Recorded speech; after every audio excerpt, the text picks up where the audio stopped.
வணக்கம், இது crime time. நான் பாலவேல் சக்கரவர்த்தி. கொலை வழக்கில் கைதாகி சிறையில் உள்ள கன்னட நடிகர் தர்ஷனை வேறு சிறைக்கு மாற்ற கர்நாடக முதலமைச்சர் சித்தராமையா ஆணையிட்டுள்ளார். முதலமைச்சரே நேரடியாக தலையிடும் அளவிற்கு பெங்களூரு பரப்பன அக்ரஹார சிறையில் தர்ஷன் என்ன செய்தார், நடந்தது என்ன?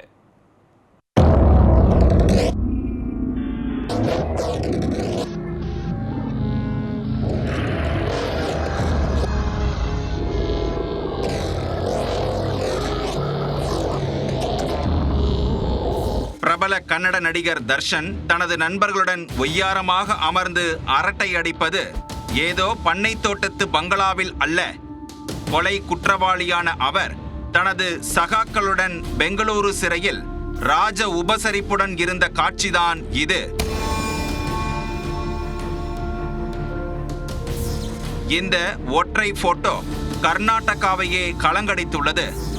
புகைப்படமும் அதன் பின்னால் இருக்கும் சர்ச்சையின் பின்னணி என்ன? கன்னட திரைப்படங்களில் ஆக்ஷன் சீக்வன்ஸில் அதகலம் செய்த நடிகர் தர்ஷன் நிஜ வாழ்க்கையிலும் அதே போன்றதொரு சம்பவம் செய்துள்ளார். நடிகையும் தனது தோழியுமான பவித்ரா கவுடாவை ரேணுகாசாமி என்ற இளைஞர் இணையத்தில் வம்பிழுத்துள்ளார். சுடும் சொற்களால் அவரை வறுத்தெடுத்ததால் விஷயம் தர்ஷன் காதுக்கு சென்றது. இதனால் ஆத்திரமடைந்த தர்ஷன் கடந்த ஜூன் 9 தனது ரசிகர் என்றும் பாராமல் அடியாட்களுடன் சேர்ந்து அடித்தே கொன்றுள்ளார்.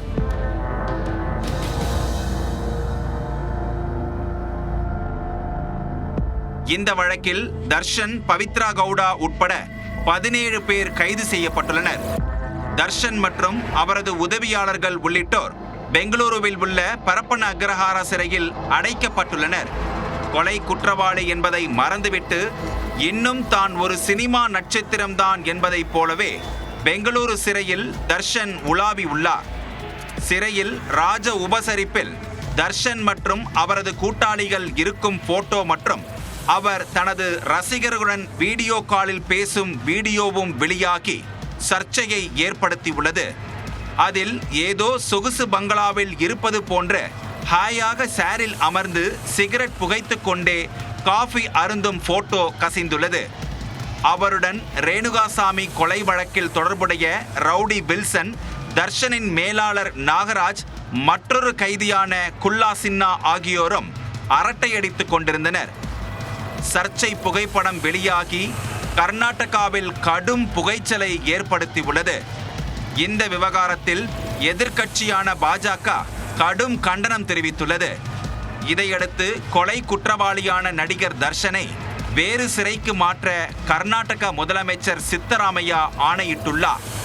அத்துடன் பரப்பன அக்ரஹாரா சிறையில் என்ன நடக்கிறது என்று ஆய்வு செய்து உடனே அறிக்கை தாக்கல் செய்யவும் டிஜிபிக்கு உத்தரவிட்டுள்ளார்.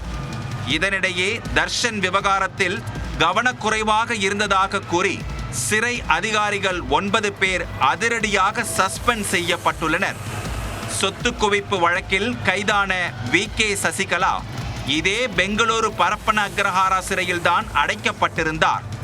அப்போது அவர் சிறையிலிருந்து வெளியே சென்று ஷாப்பிங் செய்ததாக புகார் எழுந்தது. தற்போது இதே சிறையில்தான் கொலை குற்றவாளியான நடிகர் தர்ஷனுக்கு ராஜ உபசரிப்பு நடந்துள்ளது. இந்த விவகாரத்தில் சம்பந்தப்பட்டவர்கள் அனைவர் மீதும் சிறைத்துறை அதிகாரிகள் கடும் நடவடிக்கை எடுக்க வேண்டும் என்று பல்வேறு தரப்பினரும் வலியுறுத்தியுள்ளனர்.